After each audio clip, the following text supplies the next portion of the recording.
Commissioned a study and a report on the rate of insecurity in most of our towns in Kenya. Some of those who commissioned the study are people who intend to invest in our country. The reason why they were doing that is they wanted to collect data to understand whether we are degenerating to a very insecure environment that will not be conducive for investment. I have seen that report, and it doesn't look good for the country, because it basically confirms what we all know, that the rate of crime is going through the roof and it is at an unprecedented level. Most of it done and never followed comprehensively, because you see, how is it? Just ask yourself a very basic question. All Saints Cathedral is in the capital city of our country.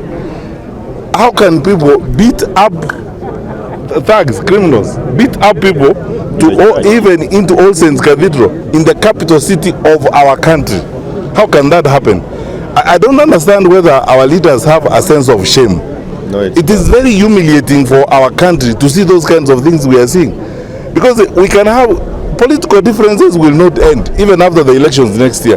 We are a democracy. We will always argue. We will always have differences of opinion. But we should manage ourselves responsibly. That is not the way to manage a country. Now we are scaring investors, we are scaring people who like to put resources in our country.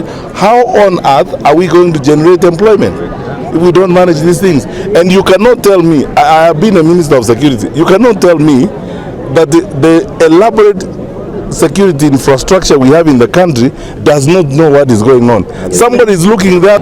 And how do you hope to attract investors and people to come and put resources in your country, visitors, and so on? And what crime have they done? Just to discuss a bill which is before Parliament that is going to their elected representatives. I mean, even if you have serious problems with comprehension, don't you see we have a problem? And that's why we are saying that I want us to go over these things very slowly. Our leaders need to understand they're getting us to a point where we don't want to go to, and no Kenyan wants to go there. And there is no amount of political difference that will justify that kind of behavior. I mean, so what? You will have your own view, I'll have my own view, we are in different parties, and you are Kenyan, and you have a right to disagree. So these are the issues that we have, and this insecurity has to be addressed. If it's not addressed, I've said this before, and mark my words, most of these leaders here, Kenya Kwanza and the others, are experienced politicians. The countries that have gone down the dogs have started like this. I was in Kisi last week.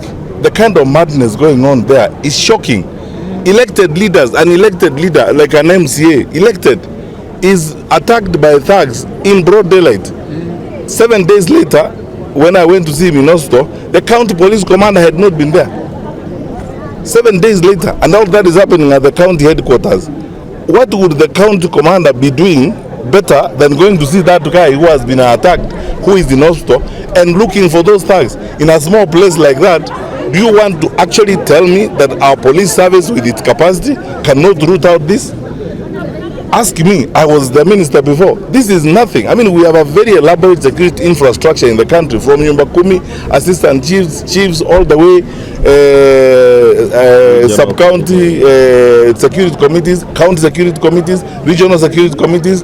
We have sufficient capacity to deal with this. The fact that it's not being dealt with is deliberate. Since 2024, all the budgets, including the finance bills that have been done in this country, have been punitive to Kenyans. The one that was it's now on the table in Parliament is no different. The fact that Kenyans are not demonstrated does not mean that they have accepted the budget. It is a demonstration that they have given up on this government. Wao wanagojea siku ya uchaguzi wapeleke watu nyumbani.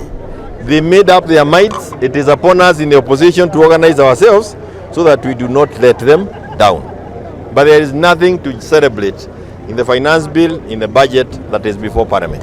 You know, we were told back in 2022 ya kwamba sisi tumefanya makosa, we elected watu wa wash na we also elected goons. Ile bunge iko na chiefs wa goons. So when you start complaining about goons, now some goons are already members of Parliament, It's a very dangerous life that we are having as a country, and for us to get ourselves out of that mess, we need to be very careful as to how we vote come 2027. It is a very embarrassing thing.